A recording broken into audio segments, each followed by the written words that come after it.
Buenas tardes, estimadas alumnas y alumnos. Este video es sobre el tema que tenemos para esta semana, que es el tema de desvalorización de activos. Previo a la visualización de este video, ustedes tendrían que tener leídos de la RT 54-56 los párrafos 145 a 159 y los párrafos 168 y 169. Sin la lectura de esos párrafos no van a poder seguir los conceptos de esta clase o de este video. Cuando en contabilidad hablamos del tema de desvalorización, nos estamos refiriendo a una situación donde el valor real del activo está por debajo del importe que está manifestando en sus libros contables. Por eso decimos que tiene, desde el punto de vista contable, un exceso de valor o desde el punto de vista del valor real que tiene ese activo, un menor valor. Esto se puede producir por múltiples causas, pero antes de ir a esas causas, pongamos un ejemplo. Supongamos que tenemos un activo que se ha deteriorado o no me sirve o ha tenido cualquier inconveniente. Nunca hicimos absolutamente nada. Y claro, en nuestros libros contables va a seguir teniendo su valor de origen, pero ese valor de origen queda completamente desfasado con el valor que realmente debería tener, porque ya no es ese activo nuevo con su capacidad original de uso. Entonces, nos damos cuenta, desde el punto de vista intuitivo, que algo tenemos que hacer. No puede quedar con ese valor.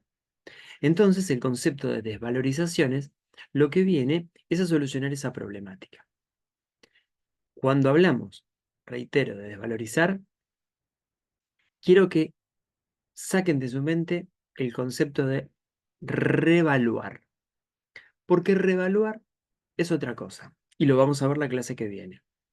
Es verdad que hay ciertas situaciones donde se dan en conjunto situaciones de revalúo, situaciones de desvalorización o su opuesto, que es la reversión de desvalorización. Pero aunque se den en conjunto, no dejan de ser dos procedimientos separados que lo vamos a tener que encarar, no solamente de manera separada, sino que además con un determinado orden que nos da la norma. Por lo tanto, aunque en estos párrafos van a encontrar dos conceptos que ahora se los menciono, quisiera que por ahora no los tengan en cuenta, dado que son dos temas que trataremos la clase que viene. Uno es el de revalú y el otro es de desvalorización, pero cuando está hablando de unidades más grandes que el mismo activo. Entonces, cuando esté hablando de unidades o de actividades que generan efectivo, eso por ahora déjenlo fuera, porque reitero, estas dos cosas son tema de la clase próxima. Así que vamos a ir hacia lo más básico. Cerrado este paréntesis, volvemos. Tenemos un activo y por algún indicio nos damos cuenta que su valor real está por debajo del que decimos en nuestros libros contables. La norma es muy explícita acerca de qué situaciones debo tener en cuenta. Habla de algunas situaciones que son externas y otras que son internas.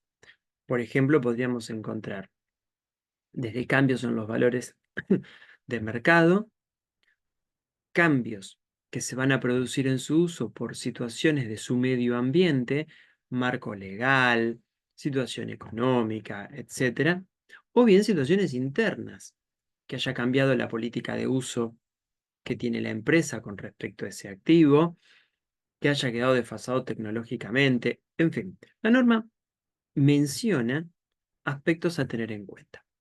En definitiva, sea cual fuere, el procedimiento que sigue no va a cambiar. Hay dos grandes grupos de valores que debemos tener en cuenta.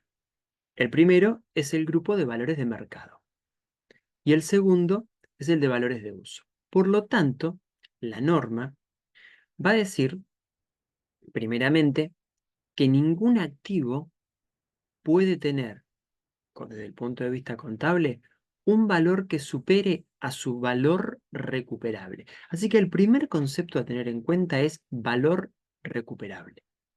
El valor recuperable no es un criterio de evaluación, es un valor límite.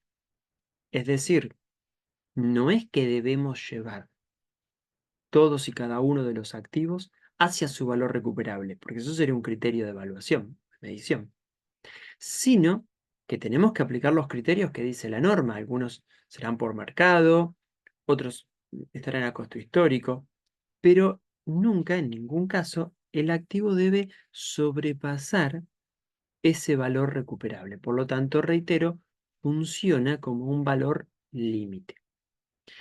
Ese valor recuperable es el máximo entre el valor de mercado, dado por el BNR, y el valor de uso. El valor de uso está dado por el flujo de fondos futuros que se obtendrá descontado. Reitero, no es tema de esta materia el descuento financiero, pero ustedes no van a poder encarar los conceptos de esta asignatura sin tener bien en claro qué es el descuento financiero. Por lo tanto, que se los había dicho la semana pasada, si no lo tienen bien en claro, vayan a consultar un libro de matemática financiera, de administración financiera, porque es un concepto muy importante que deben manejar para esta asignatura. Entonces, volviendo y para resumir esto, el valor recuperable será el mayor entre el valor de cambio y el de uso, dado por el valor neto de realización o el flujo de fondos futuros descontados, respectivamente. La norma aclara, desde el RT 54, anteriormente esto formaba parte del RT 17 y no lo aclaraba, que si yo encuentro uno de los dos valores y ya ese me indica que no debo hacer ninguna desvalorización porque es superior o igual al importe contable, entonces no es necesario que averigüe el otro, lo cual es absolutamente lógico. Si yo encuentro que el BNR me da que no tengo que desvalorizar, no tiene sentido buscar el valor de uso, si total de última tengo que elegir el mayor de los dos. Y ya sé que no habrá que desvalorizar. Por lo tanto, buscaremos el valor correspondiente, BNR o valor de uso, y ahí efectuaremos la comparación con los importes que tenemos contabilizados. No quiero andar demasiado en esto porque preparé un ejemplo que ya en unos minutos se los voy a presentar. Otro concepto sumamente importante es que yo había dicho recién que no estamos hablando de un criterio de medición, sino de un valor límite. Actúa como tope. Si no se lo sobrepasa, no hay nada que hacer, y si se lo sobrepasase, habrá que generar una desvalorización. Pero como esto no es un criterio de medición, ¿qué ocurre si con el correr del tiempo cambia la situación que generó la desvalorización y ahora estoy en una situación donde el valor del bien es mayor? Quiero aclarar, lo que vamos a explicar ahora no es revaluación, que eso es otro tema. Esto se llama reversión de la desvalorización. Es decir, que no estamos aumentándole el valor al activo con respecto a su original, sino en todo caso estamos devolviéndole valor hasta llegar como máximo. Primero pensémoslo para simplificar a la situación original. Es decir, si yo tengo un terreno que se me en 1.000 pesos y se me desvalorizó por alguna cuestión y lo he llevado a 500 y ahora encuentro, transcurridos los años, que su nuevo valor recuperable es de 800 y lo que haré será llevarlo de 1.000 a 500, que fue el proceso de desvalorización. Y luego lo llevaré de 500 a 800, que era su nuevo valor recuperable, y eso se llama reversión de la desvalorización. Si en lugar de 800 hubiese quedado en 1000, lo hubiese llevado de los 500 a 1000. Si en lugar de 1000 hubiese quedado en 1500, lo hubiese llevado a 1000, no a 1500. ¿Por qué? Porque al llevarlo a 1000, le estoy devolviendo valor hasta el punto, que en este punto llegamos, original. Pero llevarlo a 1500, cuando originalmente era de 1000, eso ya no constituye una reversión de la desvalorización. Yo no lo había desvalorizado, por tanto. Eso ya constituye un revalúo. Y como les dije, les mencioné y voy a volver a mencionárselos, es tema de la próxima clase. Por lo tanto, reversar una desvalorización es devolverle valor para llegar a la situación original. Estuve hablando de situación original y usé como ejemplo un terreno a propósito. Primero, para no complicar el panorama, dado que era la primera aproximación a esta situación.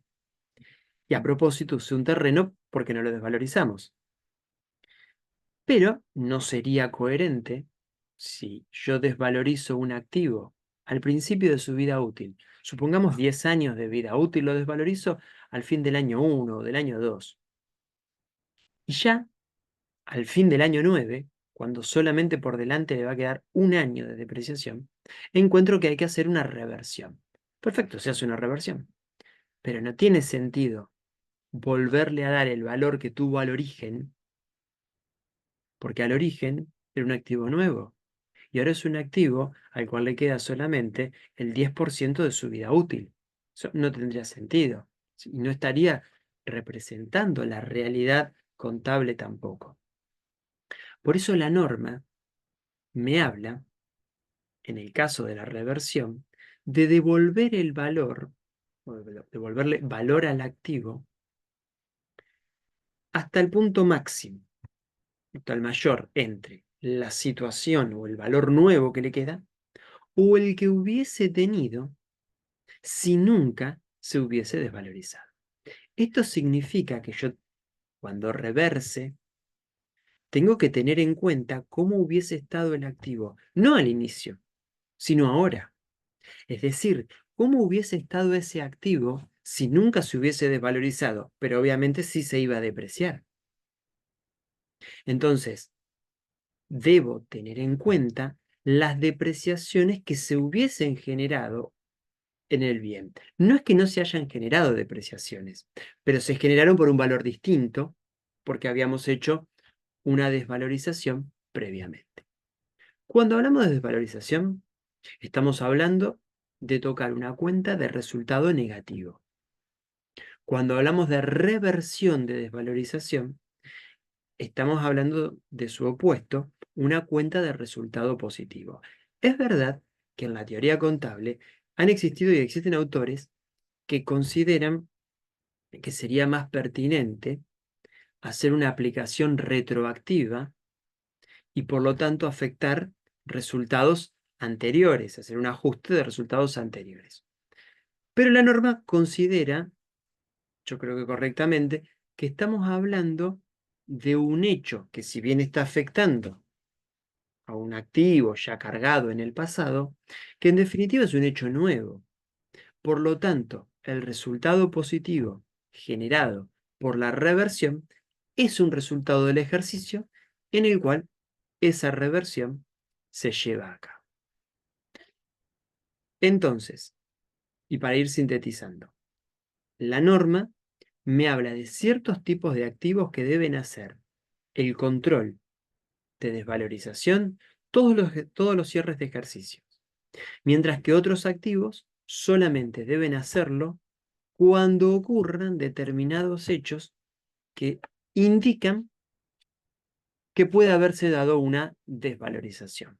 Tengamos presente que el proceso de análisis de desvalorización no necesariamente nos va a llevar a desvalorizar.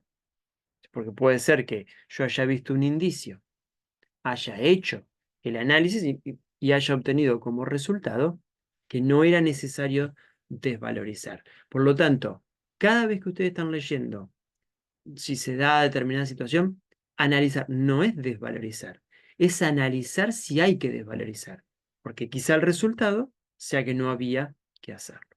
Entonces supongamos que sí, que debemos desvalorizar, buscamos el valor recuperable dado entre el mayor del valor, entre el valor de cambio y su valor de uso, tal como lo indica la norma, y ahí, si es que hay que desvalorizar, procedemos a la desvalorización.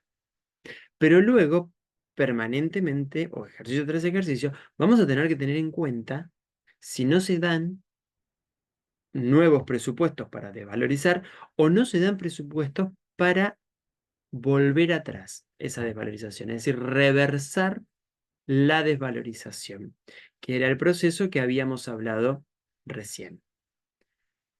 Ahora voy a presentarles un ejemplo práctico.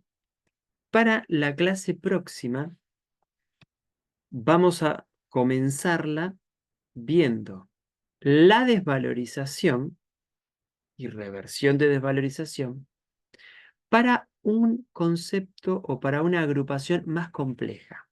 Y es cuando los activos no generan por sí mismos flujos de efectivo.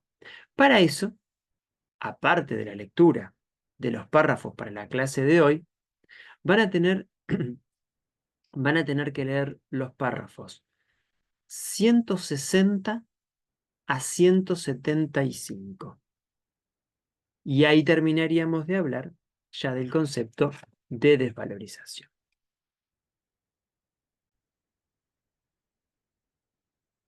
Bien, veamos entonces el ejemplo. Supongamos que tenemos un activo, una maquinaria, con un valor original de 100.000 pesos, 10 años de vida útil, valor recuperable 0, eh, método de depreciación lineal, porque la idea no es complejizar el tema de depreciación, que ustedes ya lo han visto en otras materias, sino enfocarnos en esta situación de desvalorización. Bueno, si todo fuese normal, esta tabla estaría representando su valor original en cada periodo, su depreciación acumulada, que verán que va creciendo al ritmo de 10.000, y su valor residual al cierre de cada uno de los periodos, 10.000 en el momento cero, hasta llegar a 0 a fin del periodo 10. Pero resulta que en el año 3 se encuentra que el valor recuperable es de 50.000. Entonces yo tengo que comparar al cierre del año 3, desde el punto de vista contable, tenemos 70.000 como importe, los 100.000 y 3 años de depreciaciones acumuladas. Pero tengo que bajarlo hasta 50.000. Es decir, llevo a 50 lo que antes tenía en 70, desvalorizo en 20.000. El asiento tendremos desvalorizaciones 20.000 contra maquinarias 20.000. Pero yo no puedo seguir todo como antes, desvalorizando estos 20.000 y siguiendo con 10.000 de depreciación, porque voy a llegar a un momento donde voy a tener más vida útil del activo y ya un valor de cero, y cuando termine la vida útil me va a quedar menos 20.000, es decir, una situación ridícula. Yo tengo que ajustar la nueva depreciación. Por lo tanto, el periodo 3 ya no me queda como antes, 100.000 y 30.000, me queda 80 y 30.000. Y un valor residual de 50, que coincide con el valor recuperable. Pero ahora las siguientes depreciaciones, ven ustedes que no van avanzando al ritmo de 10.000, sino de 7.142,86. ¿Por qué? Porque tenemos un valor de 50.000 y por delante nos quedan 7 años de depreciación. Entonces, 7.142,86 es la nueva depreciación y acá está calculada. Bueno, esta situación seguiría, pero en el año 9 encuentro que el valor recuperable es de 12.000 Y contablemente, bueno, contablemente, en este momento, perdón, es este cuadro. Contablemente yo lo tengo en 7.142,86, pero es 10.000. Entonces yo tengo que hacer una comparación. Evidentemente tengo que aumentar ese valor, pero la pregunta es, de 7.142, ¿a cuánto lo voy a llevar? ¿A 12.000, que es el nuevo valor recuperable? ¿O a 10.000? Les muestro la situación original. ¿O a 10.000, que es la situación que hubiese tenido si nunca se hubiese desvalorizado? Bueno, comparemos.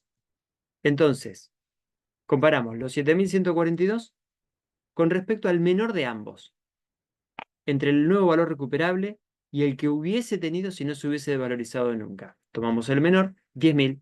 Así que voy a llevar de 7.142,86 hasta 10.000 pesos. La diferencia es 2.857 y tenemos reversión de desvalorización 2.857. Pero ven ustedes que no le cargamos todo a maquinaria. Maquinaria 20.000 y depreciación acumulada 17.142. ¿Por qué estos valores? Que indudablemente me dan 2.857,14.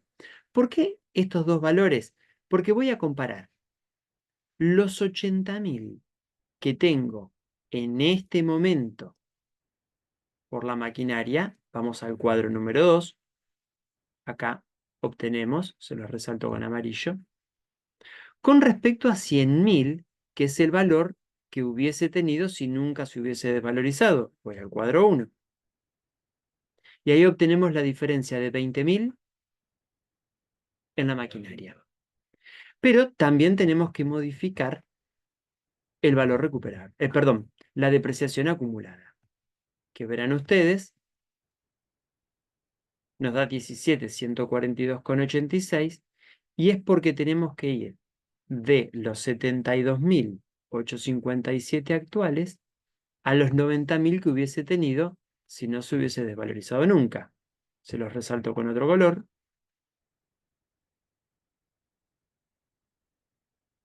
72 que tengo en esta situación con respecto a 90 que hubiese tenido si no se hubiese desvalorizado nunca. Y ahí me queda el asiento. ¿Cómo me queda el nuevo cuadro? Bueno, verán que el cuadro este va representando todo lo que ocurrió. Los primeros periodos no hubo desvalorización, a partir del periodo 3 sí, a partir del periodo 4 tenemos una depreciación nueva. En el periodo 9 se produce la reversión y nos está quedando igual que el que hubiese tenido si nunca se hubiera desvalorizado. El periodo 10,